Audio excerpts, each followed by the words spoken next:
Hoje nós iremos abordar ali no módulo 1 o tema número 4, que é espírito, matéria e fluidos.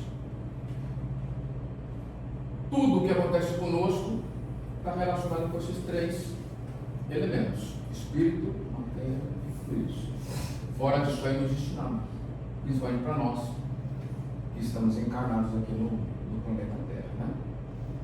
Então pedir para que quem puder fechar os olhos, a gente agradecer ao Mestre Jesus por estarmos aqui reunidos para esse nosso encontro, essa nossa troca de experiências, troca de informações, para que possamos aprimorar cada vez mais esse nosso processo de busca pela evolução espiritual.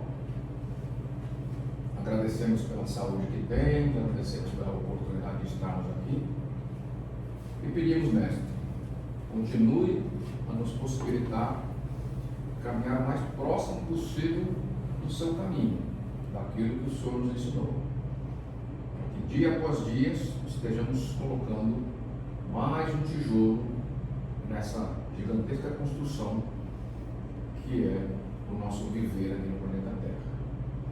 Gratidão por estar conosco e pedimos que permaneça durante todo esse nosso encontro, ao final, quando nos deslocarmos para a nossa casa, e para todos sempre. Assim seja, graças a Deus. E aí, o que vocês têm? Opa, tudo bom? Tudo bem. Deixa eu ver se você está sendo. Eu acho que não, né? Eu vou pedir para você sentar ali. Estamos fazendo um test drive hoje.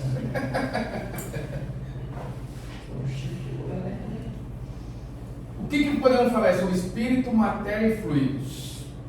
Quem quer falar sobre o quê?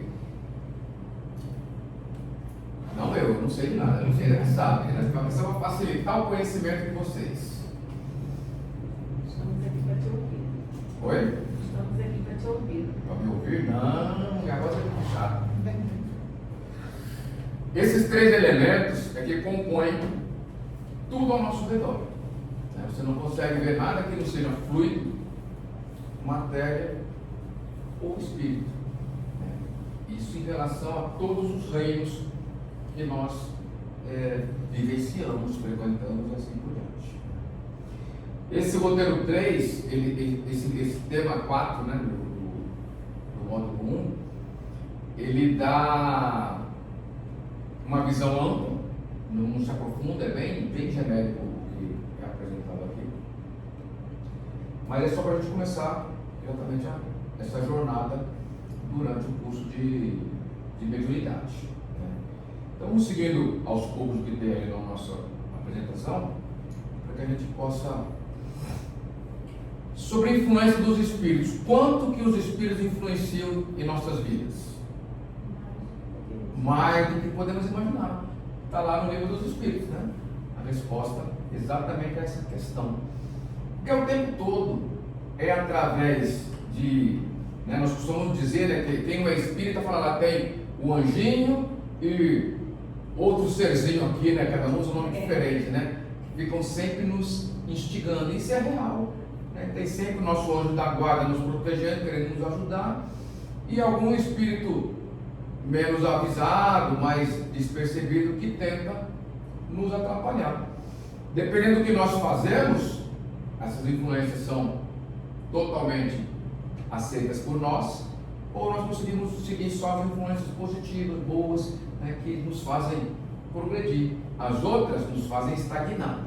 Nós sabemos que na cadeia evolutiva nós não regredimos, nós já atingimos um patamar. E eu costumo sempre dizer isso, e hoje nós estamos na nossa melhor versão. A versão de hoje é a melhor que você já esteve, todas as suas existências. No entanto, você pode estagnar, porque você começa a fazer tantas coisas inadequadas, começa a ouvir tanto esses espíritos que estão te dando maus conselhos, que você fica parado no tempo, o tempo passa por você e você continua parado ali.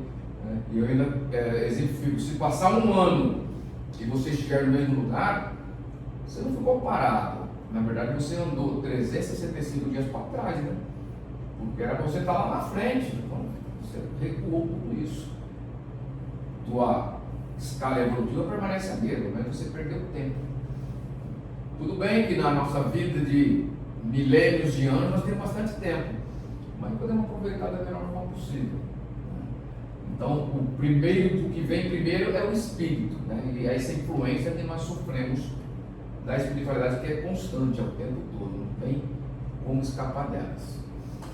E nós temos a questão da Trindade Universal. O que é essa Trindade Universal? Eu coloquei ali: Deus, Espírito e Matéria. Então, Deus, o Ser Todo-Poderoso que criou tudo. A única coisa que é eterna no mundo é Deus. Nós somos imortais, nós estamos aqui para sempre, mas não somos eternos, porque em algum momento nós não existimos. Até Deus nos criar, nós não existimos. E nós não sabemos se fomos criados há 1000 anos, 2000 anos, 200 anos, 500 anos. Com certeza, pouco tempo assim não, né?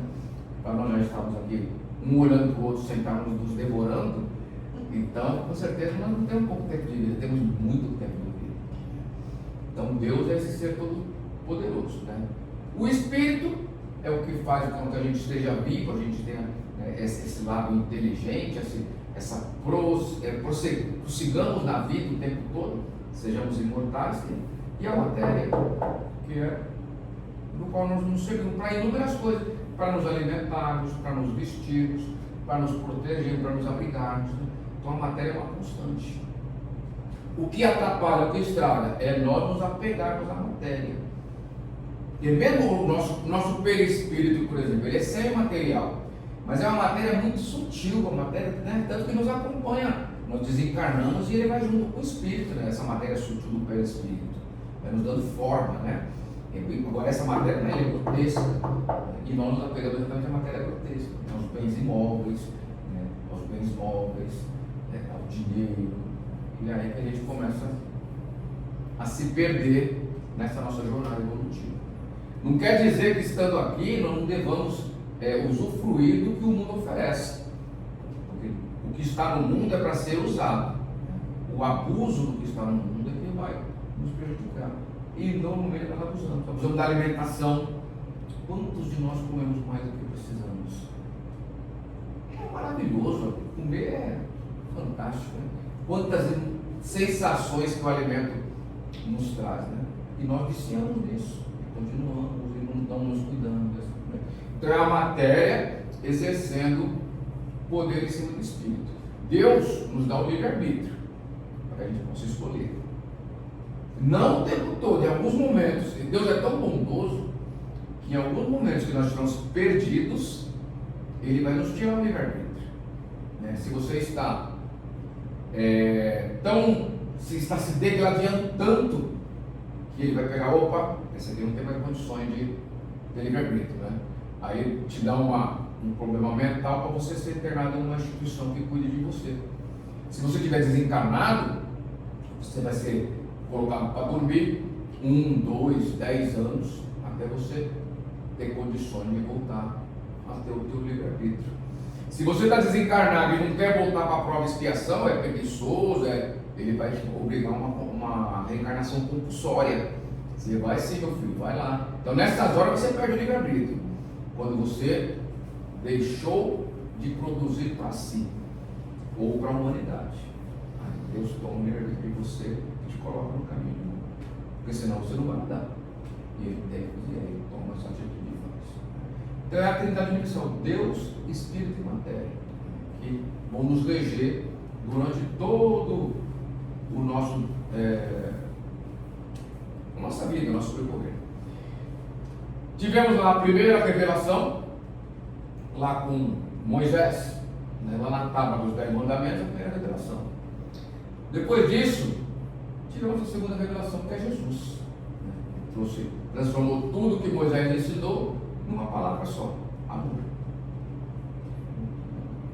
E a terceira revelação, que é o Consolador Prometido, foi nos dada por Allan Kardec, que exatamente ele veio receber dos espíritos as informações e codificar no Pentateuco. Então, não é que o Kardec tenha nos fornecido essas informações, não, é diferente. Moisés recebeu as informações da espiritualidade, transmitiu para o ser humano. Jesus já não, Jesus trouxe a informação consigo, né? Através do exemplo, do modelo.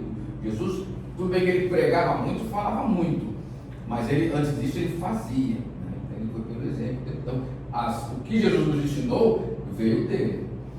Kardec já não, o que Kardec nos ensinou veio da espiritualidade superior, inclusive de Jesus, né? Que o Espírito da Verdade é o nosso Mestre Jesus, né? Então, é nesse momento em que nós percebemos que Allan Kardec recebeu a incumbência de escrever, de anotar, de codificar e fazer um Pentateuco para nos entregar. E é por isso que nós estamos aqui, né? Acreditando na doutrina espírita, ou no mesmo querendo conhecer a doutrina espírita e estudando dia após dia essas inúmeras informações que Allan Kardec nos forneceu através do Pentateuco. E o Espírito, né? O que o livro dos Espíritos, né, vai falar sobre? Os Espíritos são a individualização do princípio inteligente. Então, o princípio inteligente ele existe na natureza. Aí Deus pega uma centelha dele, vou dar para aquele carequinha ali, coloca nele. Lógico, não nesse corpo, né? Porque ele te deu esse princípio inteligente há séculos, né? Lá na sua primeira encarnação, na verdade. Quando você ia ser primitivo, ia ser rudimentar num planeta primitivo, você já recebeu esse princípio inteligente. E é esse princípio que foi fazendo você ir crescendo, melhorando, né? Parou de bater na mulher, começou a amar a mulher, e assim por diante, toda a nossa evolução, né? Passamos, maus tratos fizemos para os escravos, hoje não tem mais escravidão. Quantos maus tratos fizemos para as mulheres, né? Hoje elas são bem melhor tratadas, né? Então nos superando em tudo praticamente, né? O homem está perdendo essa corrida, se é que é uma corrida, não é uma corrida, é uma corrida para ser corrida de mãos juntas, né? Homem e mulher, lado a lado. Mas a mulher está se destacando em tudo, todos os setores que você vê que a mulher está tendo um rendimento muito mais amplo do que o homem. Mas somos todos frutos do quê? Do mesmo princípio inteligente. E tanto faz, hoje nós estamos homem, amanhã estaremos mulheres, né? Amanhã eu digo, na próxima encarnação. Assim como nas anteriores, nós também variamos. O espírito não tem sexo, né? Vocês sabem disso. Em cada encarnação nós viemos com um sexo diferente. Aí quem não aprende a ser homem, volta 1000 vezes como homem até aprender. Quem não aprende a ser mulher, volta 500 vezes até como mulher até aprender a ser mulher. E assim prossegue essa fábula que é o dia a dia nosso aqui no planeta Terra. E é tudo em volta disso. Matéria. Tem como tempo, desde os primórdios. Dos planetas seguintes, depois da Terra, a matéria começa a ser mais sutil, menos importante. Né? Tanto que o nosso perispírito vai chegar um momento, né, quando a gente estiver muito evoluído, vai ser praticamente só luz, né? Nós não temos esse perispírito semimaterial que nos transforma. Porque nós vamos nos afastando da matéria. É difícil, nós somos totalmente materialistas. Né? Não podemos agir como materialistas, né? Por isso nós temos a dádiva de ter esse conhecimento, de estar aqui estudando para melhorar. As encarnações e reencarnações, do que ele fala aqui, são impostas como medida de progresso. Né? Então, como é que nós estamos falando do espírito, da matéria e do fluido universal? O espírito ele tem que evoluir. Para ele evoluir, ele tem que reencarnar. Como eu já comentei, que tem reencarnações que são até compulsórias. Deus se preocupa tanto conosco que ele até nos obriga a reencarnar de vez em quando, né? Se a gente for preguiçoso. Tem uma passagem do André Luiz, que ele conta que eles foram fazer uma atividade no umbral e ele encontrou com o avô dele. E o avô dele estava assim com um monte de barro na mão, pensando que fosse ouro. O avô dele e um grupo de homens, de desencarnados, segurando barro e crendo que aquilo era ouro. Materialistas ao sistema. E estavam no umbral. E o avô de André Luiz tinha falecido há muito tempo. ele reconheceu o avô dele pela voz. E é lógico, o ser avô tem uma ligação afetiva, né? E o avô estava num momento em que estava se arrependendo. O avô falou: será que isso aqui é ouro mesmo? O que eu estou fazendo aqui? Essa meu Deus, será que Deus me ilumina? Aí nesse momento André Luiz pôde pegar uma equipe, resgatar o avô dele, deixou 2 anos o avô dele dormindo, né, para acalmar a consciência, e depois impôs uma reencarnação compulsória para o avô dele. Ele estava tão deteriorado pelo materialismo, a mente do avô dele, que não tinha condições de despertar, de evoluir, porque o normal no mundo espiritual é a gente estudar, né? Estudar, evoluir para ajudar. Mas o avô dele estava tão materializado, tão ligado no materialismo, que não tinha condições. E ele recebeu essa possibilidade pelo arrependimento. Se arrependeu, tem que arrepender. O espírito, porque tem que partir do espírito, né? Não adianta a gente rezar para o espírito e ele não aceitar o socorro. Quando ele se arrepende, o socorro vai lá e tira ele do umbral e leva ele para tratar. Alguns conseguem ser medicado, tratado e começar a evoluir. Outros não, como o avô do André Luiz é um exemplo disso. Tem que ser reencarnado compulsoriamente para poder evoluir. E aí, os pais dessa criança são consultados, né? Vocês aceitam receber, em sono, né? Eles são levados para o mundo espiritual para ser consultados, se aceita receber aquele espírito tão rebelde. E aí, como eles são seres evoluídos, eles aceitam e aí eles se nova vida. O normal é que haja um encontro, né, entre o espírito que vai encarnar com os seus pais. Eles se encontram, combinam a reencarnação e a partir daí é uma reencarnação comum, né? Provavelmente é que nós sofremos, né? Mas a compulsória não. A compulsória, o espírito não participa desse encontro porque ele não tem condições, ele está com a mente deturpada, com a mente totalmente avariada, né? Mas a família que vai recebê-lo, ela aceita, né? Ela aceita, os pais aceitam, né? É lógico que não é consciente, né? É o espírito que mas aceita essa incumbência, né? Logicamente sabendo que aquilo vai ajudar tanto no desenvolvimento deles quanto daquele espírito, né? E também tem que ser espíritos já evoluídos, porque senão, né? E a escala evolutiva é gigantesca, né? A diferença entre um e outro de nós são inúmeros degraus, não dá para saber como é que é isso, né? Só que ainda hoje no Céu e Inferno foi dito pela facilitadora que os degraus são tão pequenininhos que a gente nem enxerga, né? Porque são inúmeros, são uma quantidade absurda de degraus para a gente poder andar 10 centímetros na nossa escala evolutiva. Mas essa é uma das maneiras de evoluir, né? Ajudar um espírito que está totalmente necessitado. Tá? Tem uma passagem na obra de André Luiz, eu não me lembro qual é o livro. Nesse caso aí teve uma reencarnação do espírito onde os pais foram consultados e eles entraram em pavor, os pais. Tentaram se recusar de todas as formas. Lembro, não sei se é um deles. Às vezes eles têm porque os pais também tinham muita dívida. Isso, pode ser. Muita Porque, dívida. por exemplo, até a questão de assassinato entre eles, em vidas passadas, né? Você tem que aceitar ele como seu filho. Não, mas ele me matou. Eu odeio esse cara. Não vai. Olha, eu sinto muito, vai sim. E aí, pum. Vai. São nesse momento que a gente perde o livre-arbítrio. Porque nós não estamos mais trabalhando pelo nosso bem, pelo bem da humanidade. Estamos totalmente desvirtuados. O ódio é uma dessas ferramentas, né? A gente fica desvirtuado, a gente se perder. O rancor, o sentimento de vingança, eles são terríveis. Né? É exatamente isso que acontece. Então, o livre-arbítrio é absoluto? Sim. Mas é condicional, desde que você tenha lucidez suficiente para escolher. Se você não tiver lucidez, o filho, meu pai ensinou minhas irmãs a não mexer na tomada, né, que elas pegavam um pedacinho de piaçava e ficava, alguns vocês nem sabem o que é piaçava, né? Ficava espetando na tomada, né? Espetando na tomada. E o pai falava, não faz isso, porque nada de obedecer. Aí pegou um fio de cobre, multifilamento, pegou só um filamentozinho daquele bem menorzinho, né? Que na hora que encostar já ia derreter, né? E deu pra ela, então vai lá, você quer? Vai ver se aqui é melhor, é mais brilhante. Nunca mais, as três aprenderam ao mesmo tempo. Na dor, aprendeu na dor. Né? E Deus usa isso com a gente também, nos dá uma aproveitada para que a gente possa aprender, porque não podemos escolher, estamos escolhendo errado, perdemos o direito de ter livre-arbítrio. Como também, na maioria das vezes acontece, pela a experiência dos livros, né, que mostra pra gente, uma pessoa na cadeira de